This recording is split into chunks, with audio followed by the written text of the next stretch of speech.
শাড়ির সাথে ম্যাচিং গলার, ম্যাচিং কানের, ম্যাচিং মেকআপ সবকিছুই লাগে। পূজার শাড়ি কিনে দেবে না? হ্যাঁ, পেজ খুললে তো খালি শাড়ি আর শাড়ি। দিবা দিবা নাকি তাই বলো। আজকেও দেখলাম একটা ইয়াতে খাঁচা পেজে কি সুন্দর একটা লাল শাড়ি প্রিন্টের, দাম বেশি না, 1000 টাকা। পূজা আসছে, পূজাতে সবাই ইয়ে করবে না? লাল গেট হবে নাকি?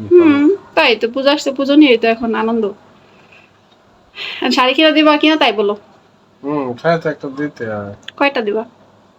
সপ্তমী, অষ্টমী, নবমী, দশমী, চারটা শাড়ি লাগবে।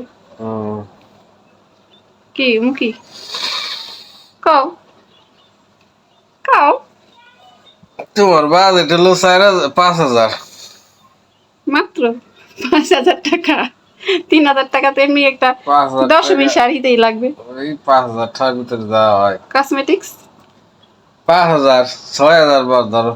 শোনো, আমি বলি ড্রেসে লাগবে তোমার 1,000 তোমার ইয়ে তো জানোই তুমি, এই যে মজুরি যত টাকা নেয়, এক একটা জামাই মজুরি নেয় 500 টাকা, 400 টাকা এরকম।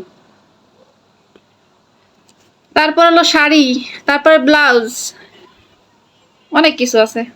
তারপর হচ্ছে তোমার হলো শাড়ির সাথে ম্যাচিং গলার, ম্যাচিং কানের, ম্যাচিং মেকআপ সবকিছুই লাগে। রনি কি জামা কাপড় নিতেছে? রানী জামা কাপড় নিবে, রানী চাকরি করে, জামা কাপড় নিবে? আমি তো চাকরি করি না, রানী তো নিবেই। 6,000 টাকা। আর হলো ইয়া, ওই যে ছেলে মেয়ের বাজেট ওই যে কালে গেলাম, কত? 2 জনের 10। তোমার তোমার ছেলে ফরিদপুরে ভাষা শিখছে তোমার কাছ থেকে? 2 জনের 10, 2 ছেলে মেয়ের 10, আর আমার হলো কত? 6 ধরলা? 6 না 5? 6,000 টাকায় হয় বছরে একটা শাড়ি, একটা পূজা মাত্র। একটা শাড়ি, তোমার জুতা, স্লিপারও কিনতে হবে। আমার স্লিপারও নাই, একটা স্লিপার ছিল ফরিদপুরে রেখে আসছে। এবার আর কি অন্য কারো কিছু দিবাই না? টাকা কই? এবার পূজার মার্কেট শেষ, পূজার মার্কেট বাদ। এবার একটা জামদানি শাড়ি কেনার কতদিন ধরে শখ, কিনে দে না। দিবা?